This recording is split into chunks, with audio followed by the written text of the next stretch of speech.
Smart city અમદાવાદમાં વગર વરસાદે પાણી ભરાઈ ગયા। નિકોલ વિસ્તારમાં ડ્રેનેજના પાણી ફરી વળ્યા છે। લોકો ગંદા પાણીમાંથી પસાર થવા માટે મજબૂર થયા છે।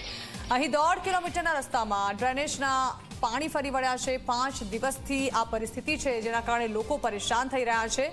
પંચવટી સોસાયટીની અંદર પણ ભરાયા છે પાણી। ડ્રેનેજના ગંદા પાણીને કારણે રોગચાળો પણ વધ્યો છે। આ જ રોડ પર શાળા અને આંગણવાડી પણ આવી હોવાથી નાના બાળકો પણ આવા ગંદા પાણીમાંથી પસાર થવા મજબૂર થયા છે। આ અંગે વધુ માહિતી સંવાદદાતા અર્પણ કાયદાવાલા આપી રહ્યા છે।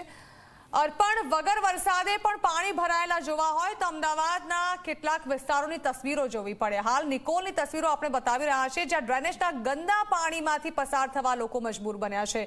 જાણવા માંગીશું કેટલા સમયથી છે આ પરેશાની અને કોર્પોરેટર્સે કોઈ આ મુદ્દે પગલાં લીધા કે નહીં? ઝરણા, હાલ તો જે માહિતી મળી રહી છે, લગભગ 5 દિવસ જેવો સમય થઈ ગયો કે આ ડ્રેનેજના પાણી જે છે અત્યંત દુર્ગંધ અને દૂષિત જે છે સતત ઉભરાઈ રહ્યા છે અને સ્માર્ટ સિટીનો દાવો કરતું કોર્પોરેશનનું તંત્ર હજી સુધી તેનો કોઈ ઉકેલ નથી લાવી શક્યો।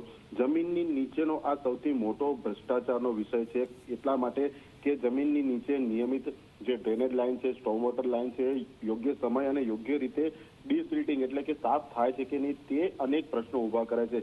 કરોડો રૂપિયા આ ડિસિલ્ટિંગની કામગીરી પાછળ વર્ષે દિવસે ખર્ચવામાં આવે છે, પરંતુ સમયાંતરે અમદાવાદ શહેરમાં ડ્રેનેજ ઉભરાવાના પ્રશ્નો ફક્ત આ એક નિકોલ વિસ્તારમાં નહીં, જુદા જુદા વિસ્તારમાં અનેક જગ્યાએ જોવા મળે છે, જેની ફરિયાદો તંત્રને લોકો કરતા હોય છે, પરંતુ કાયમી ઉકેલ નથી આવતો। આ ઘટનામાં પણ 5 દિવસ થયા છતાં હજી સુધી તંત્ર આનું કોઈ નિરાકરણ નથી લાવી શક્યું। જણા જી બિલકુલ, આભાર અર્પણ।